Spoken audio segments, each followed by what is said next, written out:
Have you ever felt like you're only kind of scratching the surface when it comes to understanding things, like the world, maybe even yourself? What if there was a way to go deeper, not just reading about stuff, but actually like experiencing profound truths directly? Yeah, that's really the potential that Raja Yoga, as presented by Swami Vivekananda, offers. It's a way for you to go deeper. This deep dive we're going on today is going to introduce you to this ancient system of yoga. It's a path to understanding the deepest aspects of yourself and of reality itself. And don't worry, we're starting right at the basics. Right from the beginning. So no prior knowledge is needed at all. And the main source we'll be looking at today is Vivekananda's book, Raja Yoga. It's important to know that Vivekananda bases his work on the ancient wisdom of Patanjali, who's considered the highest authority on Raja Yoga and the principles of Sankhya philosophy. Yeah. And Vivekananda's goal with his book is to present these ideas in a clear, easy to understand way, just like we're aiming to do today, without getting bogged down in technical jargon. Exactly. So at its core, what is Raja Yoga? Well, it's about gaining mastery over your inner world, over your mind. It's a practical, scientifically worked out method for reaching truth through direct experience. So not just blind faith or believing what you're told. Nope. It's about having your own personal insights and experiences of truth, your own aha moments. I love those. Those are the best kind of learning experiences. So our mission today is to give you, the listener, a solid foundation in Raja Yoga as explained by Vivekananda. We'll explore the key principles and the first steps you can take on this path. Even if you're completely new to this, let's dive in. Where should we even begin? Well, Vivekananda starts by saying all knowledge, even religion, is ultimately based on experience, not just faith or belief. That makes sense. If everyone's just accepting things on blind faith, how can there be real understanding? Right. And he points out that if you look at major religions, they all started with the direct personal experiences of individuals. Christ saw God. Buddha experienced enlightenment. The Hindu rishis experienced fundamental truths. These were real, lived experiences. So not just theories, but actual encounters claimed by these figures. Exactly. But then Vivekananda addresses something you might hear today. The idea that those kinds of profound spiritual experiences are no longer possible. He strongly disagrees with that. This is where it gets interesting. Why? He says uniformity is a law of nature. If something has happened once in the realm of knowledge, it means it has happened countless times before and will continue to happen. So what happened to those figures in the past can happen to you too, under the right conditions, of course. That is empowering. To think that anyone can have those kinds of experiences. Absolutely, and that's where yoga comes in. Vivekananda calls it the science of achieving these direct perceptions. It's about personal feeling and experience, not just intellectual agreement. So moving beyond believing to actually experiencing it yourself. Yeah, and the ultimate goal of all the orthodox systems of Indian philosophy, including Sankhya and Vedanta, is liberation of the soul. And the method they propose is yoga. And we're focusing on Raja Yoga today, the kingly yoga. Why is it considered kingly? Because it deals directly with the mind, your mind, the instrument through which you perceive everything. Okay, so liberation through working directly with the mind. Where do you even begin with that? Raja Yoga has 8 steps. They're yama, niyama, asana, pranayama, pratyahara, dharana, dhyana, and samadhi. And the first 2, yama and niyama, are the foundation. Without these, no other progress is possible. So it's not about jumping into physical postures or breathing exercises right away. It's about how you live your life. Ethical foundations. Right. Yama is non-killing, truthfulness, non-stealing, continence, and non-receiving gifts. Those are some big ones right there. Especially non-killing. Yeah, and Vivekananda says non-killing means not harming any being, not just humans, all beings, in thought, word, and deed. That's a pretty comprehensive ethical framework. Yeah, it really is. And then niyama is cleanliness, both internal and external, contentment, mortification, which is self-discipline, study of sacred texts, and self-surrender to God. Let's unpack those a bit more. Non-receiving gifts. Why is that important? That one seems kind of unusual. Well, Vivekananda explains that when you receive gifts, it can make your heart impure. It creates dependence, and you lose your independence. True freedom requires getting rid of all external dependencies, even gifts. Because it's hard to look at yourself and the world honestly if you're dependent on something or someone else. Huh, that's interesting. Never thought of it that way. It really emphasizes inner freedom and self-reliance, which are key for honest self-inquiry. But okay, so you've got this ethical foundation, you're working on those yamas and niyamas. What's next? Well, you need to understand what the self is. The I. What are you really? Right, because we often identify with our body and mind, but is that all we are? Vivekananda uses a great analogy in the text. There's a god and a demon who go to a sage to learn about the self. The sage says, "Thou art the being thou art seeking." Simple, right? Seemingly. But both the god and the demon think he means the body. The demon, being kind of ignorant, is happy with that. Eat, drink, and be merry. We are the self. There is nothing more. Not a very deep understanding, huh? Nope.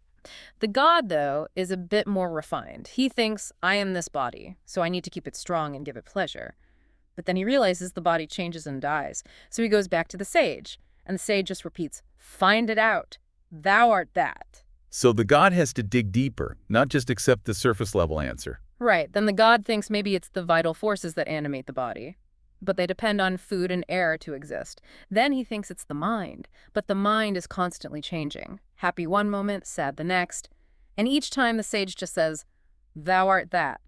Figure it out. So the god keeps going deeper and deeper. Yeah, until he finally realizes that the self is beyond all thought, beyond birth and death, unchanging, omnipresent, omnipotent.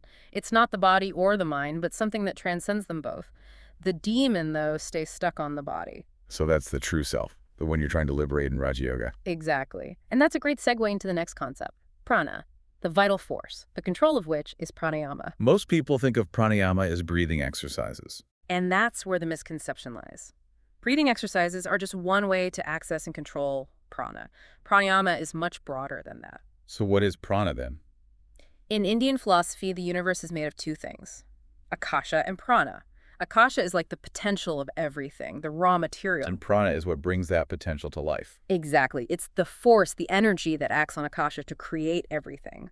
All forms of energy you see, from gravity to thought, are manifestations of prana. So controlling prana is about controlling energy itself at its most fundamental level. Yes. And the breath is just one way to start working with prana. There are other more subtle ways too, but that's a whole other deep dive for you. Okay, we'll save that one for another time. So this prana, this vital force, what's its connection to purity in Raja Yoga? That brings us to ojas.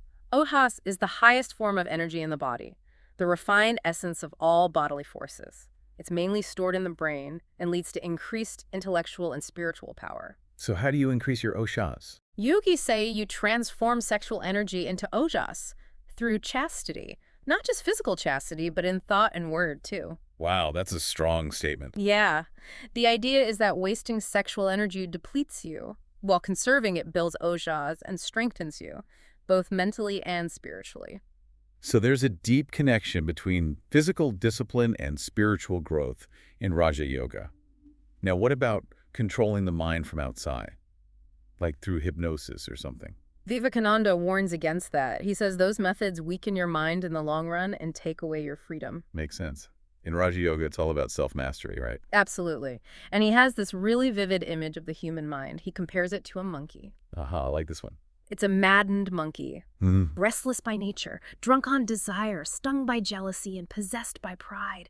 That's the human mind. I think most of us can relate to that monkey. Yeah, probably. Yeah. So if you want to tame that monkey, Vivekananda suggests a few practical things to start with. Like what? Give us the goods. First, asana. That means posture. Having a steady and comfortable posture. Then, minimizing distractions. Live alone if you can, or with good company. Speak less. Avoid unnecessary work. Create a calm space for yourself. Exactly. And as you progress, you might notice certain signs. Increased calmness, clearer thinking, better health, even a more beautiful voice. Some people experience things like hearing bells or seeing lights. Interesting. What about diet? Any recommendations there? Don't overeat. That's basic. But if you want to progress quickly, he says living on milk and cereals for a few months can help. Interesting. So you're creating the right internal and external environment for yourself. Okay, so what lies beyond this initial conscious effort? That's where dhyana and samadhi come in, meditation and superconsciousness. Dhyana is when your mind flows continuously toward one point. You're focusing your mind. Like training a muscle. Yeah, you start small and gradually increase the duration and intensity. And samadhi is a step beyond that. That's superconsciousness, where your ego dissolves and you transcend your normal self-awareness. It's a radical transformation. So not just being unconscious like in sleep. No, it's a completely different state. Vivekananda says that if a fool enters samadhi, they come out a sage. That's how transformative it is. He also explains how dhyana helps you separate the process of perception into its different parts. Like when you hear a sound, there's the sound itself, the nerve impulse that carries it to your brain, and then your mind's interpretation of it. Ah, so you're becoming more aware of the mechanics of your own perception. Exactly. And he mentions samyama, which is when you combine concentration, meditation, and superconsciousness on one object to gain mastery over it. So you're really going deep. Yeah. What does all this tell us about the nature of truth? Vivekananda says that inspiration is not something only prophets had. It's a natural human capacity. And those prophets were just great yogis who reached superconsciousness. He emphasizes that personal experience is the only true teacher in religion. You can't just read about it in a book. Nope. Just like you can't become a surgeon by reading a textbook or truly know a country just by looking at a map, you have to experience it yourself. That makes sense. Direct experience is key. Now, can you give us a quick recap of the core ethical principles of Raja Yoga? Sure. Truthfulness, non-covetousness, chastity in thought, word, and deed, and non-receiving gifts. He also mentions practices like regular habits, self-discipline, study, contentment, purity, and worshiping God. So it's not just about being a good person, but also about clearing your inner space to see yourself more clearly. Exactly. And he gives a few examples of meditation practices you can try, like focusing on the tip of your nose, imagining a lotus flower on your head, or meditating on a flame in your heart. Ways to focus your attention. But this path probably isn't always easy. Does he talk about perseverance? Yes. He tells a story about two meditators. One had been meditating for a long time and got discouraged when he was told he still had 4 more births to go before liberation. The other was told he had as many births left as leaves on a tamarind tree. And he was so happy about eventually reaching liberation that he attained it right then and there. Wow, that's powerful. It really shows the importance of attitude and perseverance, never giving up. Now, what's the ultimate goal of all this, according to Patanjali? Yeah, what are we working towards here? Patanjali says that the ultimate reality is an absolute state. We came from this absolute state and we will return to it. So it's a cyclical view of existence. Yeah. A return to the source. Yes. Everything, including thoughts, will eventually return to their origin, to God or the absolute. Yoga is about consciously accelerating this return. Okay, but how do we know any of this is true? What kind of proof does Raja Yoga offer? Well, Raja Yoga accepts 3 kinds of proof: direct sense perception, inference, and the words of an apta. What's an apta? An apta is someone who has attained realization, a realized being. They are unselfish, holy, have gone beyond the senses, their teachings don't contradict past knowledge, and their truths can be verified by others. So not just anyone can claim to be an apta. Right, and Vivekananda says that anyone who sells their knowledge is not an apta, so it's not about blind faith. You need to be discerning. Okay, so how do you gain control of your mind? It can be pretty wild, like that monkey we talked about. Through practice and non-attachment, virajyam. Vivekananda compares thoughts and actions to pulsations on a lake. They create impressions, or samskaras, which lead to habits. But the good news is you can change those habits through effort. What about this non-attachment? How do you practice that? Virajyam is the power to overcome the 2 main forces that drive our actions, our own past experiences and the experiences of others. It's about not letting your mind react blindly based on these things. So you're not controlled by external events or past conditioning. Exactly. You are the master of your mind, not a slave to it. I like that. What's this mind made of, though? What's its structure? Vivekananda talks about chitta. Chitta. It's mind stuff, the raw material of the mind. It takes in forces from nature and projects them as thoughts. It's the bridge between the external world and your inner world. Fascinating. And we talked about samadhi. Are there different types? Yes, there's samadhi with seed and seedless samadhi. Yeah. The initial stages of samadhi involve concentration on things, gross or subtle. But in seedless samadhi, asamprajnata samadhi, all mental activity ceases. Only unmanifested impressions remain. What does seedless mean? It means there are no more tendencies for future births and deaths. You've gone beyond those cycles. Wow, that's a completely different level. Mm. What about God? Where does God fit into Raja Yoga? The yogis introduced the concept of Ikvara, the supreme ruler.